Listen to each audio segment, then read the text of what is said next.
Hello everyone, welcome to civil वाला daily current affairs. आज है 18 अप्रैल और शुरू करते हैं आज का डिस्कशन। सबसे पहले आज का कोट देख लेते हैं। You have to fight through some bad days to earn the best days of your life. तो कुछ लाइफ में स्ट्रगल्स होते हैं और जब आपको सक्सेस मिलती है तो वो आप दिन याद करते हैं जब आप लोगों ने स्ट्रगल वाला फेज़ देखा था।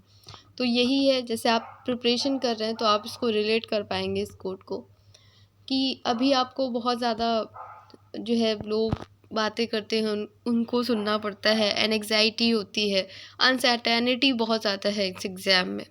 और जब से रिज़ल्ट निकला है तो बहुत सारे लोगों की स्टोरीज़ पता चल रही है। अगर आपने देखा हो, कोई एक बहुत ही ज़्यादा पुअर फैमिली से एक पर्सन जिन्होंने एग्ज़ाम को क्लियर किया है, तो अब वो उनकी लाइफ के शायद बैड डेज रहे होंगे, लेकिन अब जो उन्होंने अर्न किया है रेस्ट ऑफ द लाइफ उनकी बेहतर होने वाली है, उनकी फैमिली के लिए भी। तो जो भी है, आप फाइट करिए अपने बैड डेज से, और ताकि आपकी भी रेस्ट ऑफ द लाइफ जो है वो बेस्ट डेज में कन्वर्ट हो जाए। शुरू करते हैं आज का डिस्कशन। सबसे पहले जो मैंने आपको क्वेश्चन दिया था कल, वो देख लेते हैं। हाल ही में किस देश ने पहला अंगारा A5 अंतरिक्ष रॉकेट लॉन्च किया?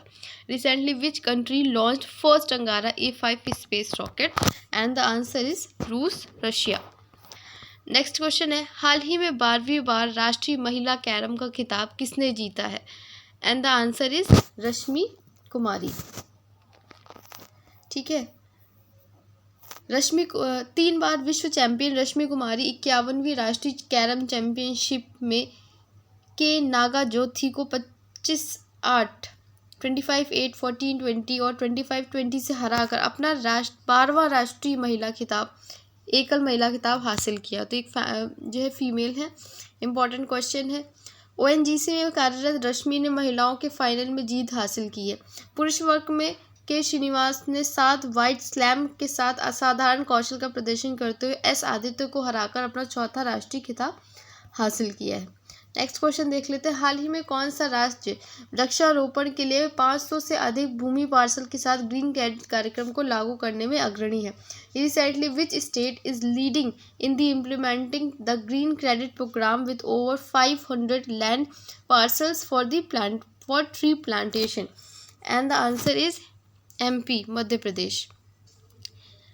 नेक्स्ट क्वेश्चन, इसका एक्सप्लेनेशन देख लेते हैं। मध्य प्रदेश ग्रीन क्रेडिट कार्यक्रम को लागू करने में अग्रणी है। 2 महीनों में 10 राज्यों में वृक्षारोपण के लिए 500 प्लस स्वीकृत भूमि पार्सल के साथ 10,000 हेक्टेयर भूमि चिन्हित की गई है। मध्य प्रदेश में सबसे अधिक स्वीकृत निम्नलिखित वन भूमि है। इसके बाद तेलंगाना में है, छत्तीसगढ़ में है, गुजरात में है और असम में है।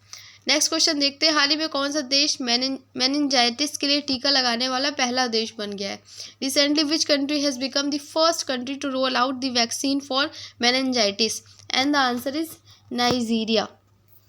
नाइजीरिया की जो बाउंड्रिंग कंट्रीज है वो आप कमेंट सेक्शन में बताइएगा।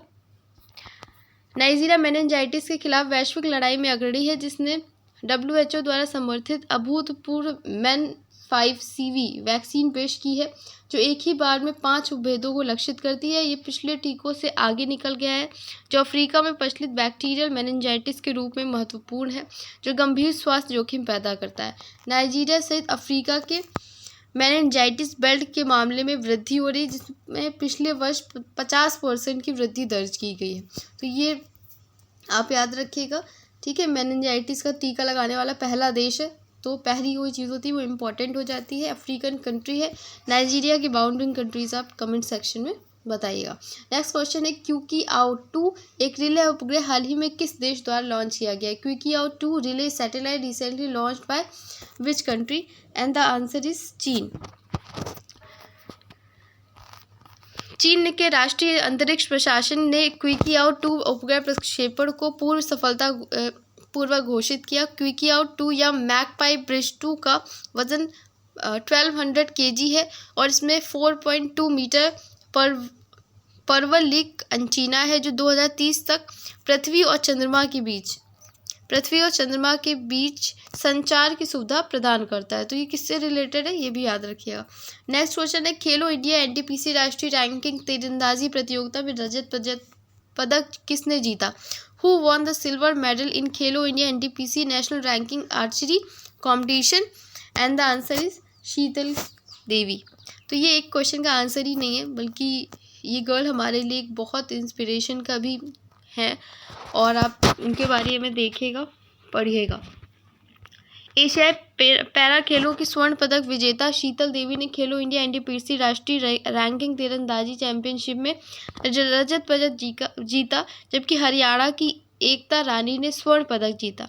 इस साल की शुरुआत में होंगजो एशिया पैरा खेलों में 2 स्वर्ण और 1 रजत जीतने के लिए शीतल को ये अर्जुन पुरस्कार भी इनको मिला है। तो आप ये भी बताइए, पैरों से ये जो है तीर चलाती हैं, तो कैसे लोग हैं जिनसे हम इंस्पिरेशन ले सकते हैं। हम ज़्यादातर कुछ ना कुछ शिकायत करते रहते हैं कि हमारे पास ये नहीं है, और लेकिन ऐसे भी लोग हैं जो शिकायत नहीं करते, सिर्फ एक्शन पे बिलीव करते हैं। नेक्स्ट क्वेश्चन है, Ahmad Abdullah Al Ahmad Al सबा किस देश के नए प्रधानमंत्री बने? Ahmad Abdullah Al Ahmad Al Sabah has become the new prime minister of which country? And the answer is Kuwait.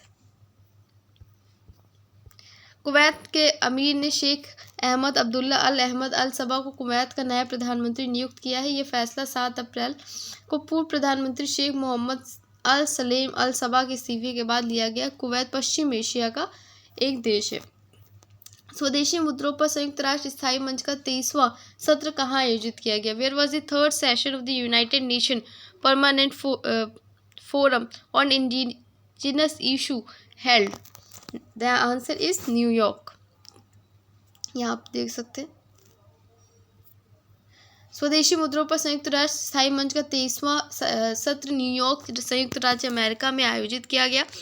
इसका गठन वर्ष 2000 में संयुक्त राष्ट्र आर्थिक और सामाजिक परिषद इकोसॉक के एक सरकार निकाय के रूप में किया गया था। नेक्स्ट क्वेश्चन है, हाल ही में सुरभजीत जयबेली बलदेव का निधन हो गया, वे किस क्षेत्र से संबंधित है? Recently Surabhjit Jaibeli Baldev passed away, he was related to which field? And the answer is गायन। भारतीय मूल के प्रसिद्ध दक्षिण अफ्रीकी गायक सुरभजीत जयबेली बलदेव का 66 वर्ष की आयु में निधन हो गया। वे लगभग हर भारतीय संगीत शो में एक प्रमुख भागीदार थे। वे बेरी के नाम से प्रसिद्ध थे। तो ये इस तरीके के क्वेश्चन यूपीपीएससी से पूछे जाते हैं। भारतीय खाद्य सुरक्षा और मानक प्राधिकरण FSSAI के संदर्भ में निम्नलिखित कथनों पर विचार कीजिए। यह उपभोक्ता मामले, खाद्य और सार्वजनिक वितरण मंत्रालय के प्रशासन के तहत एक वैधानिक निकाय है। ये खाद्य पदार्थों के निर्माण, भंडारण, वितरण, बिक्री और आयात को नियंत्रित करता है और साथ ही खाद्य सुरक्षा सुनिश्चित करने के लिए मानक भी स्थापित करता है। Consider the following statement. The Food Safety and Standards Authority of India (FSSAI). It is a statutory body under the administration of the Ministry of Consumer Affairs, Food and Public Distribution. It regulates the manufacture, storage, distribution, sale and import of food articles while also establishing standards to ensure food safety.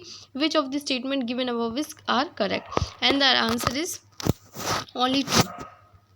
भारतीय खाद्य सुरक्षा मानक प्राधिकरण एक वैधानिक निकाय है जो भोजन के निर्माण, भंडारण, वितरण, बिक्री और आयात को नियंत्रित करता है और खाद्य सुरक्षा सुनिश्चित करने के लिए मानक स्थापित करता है। और ये किस मिनिस्ट्री के अंदर आता है? स्वास्थ्य और परिवार कल्याण मंत्रालय। वहाँ पे उपभोक्ता लिखा था, इसलिए ये गलत हो जाता है ना, the ministry of health and family welfare. Next question है, विकिरण चिकित्सा के बारे में निम्नलिखित कथनों में से कौन सा एक सही है?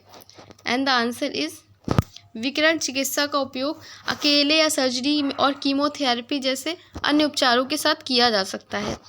ठीक है, which of the following statement about the radiation therapy is correct? And the answer is, radiation therapy can be used alone or in combination with other treatments like surgery and chemotherapy.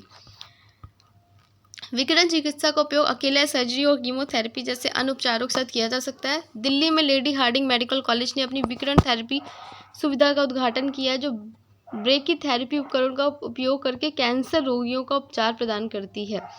ठीक है, तो ये था हमारा आज का session. आज का टेस्ट क्वेश्चन देख लेते हैं। हाल ही में 12वीं बार राष्ट्रीय महिला कैरम खिताब किसने जीता है? ये आपको कमेंट सेक्शन में बताना है। और जो मैंने आपको नाइजीरिया की बाउंड्रिंग कंट्रीज़ पूछी हैं उसको भी आप कमेंट सेक्शन में लिखिएगा। और इसका PDF आपको टेलीग्राम चैनल पे मिल जाता है शाम को, वहाँ से आप डाउनलोड करके रिवाइज कर सकते हैं। धन्यवाद, थैंक यू।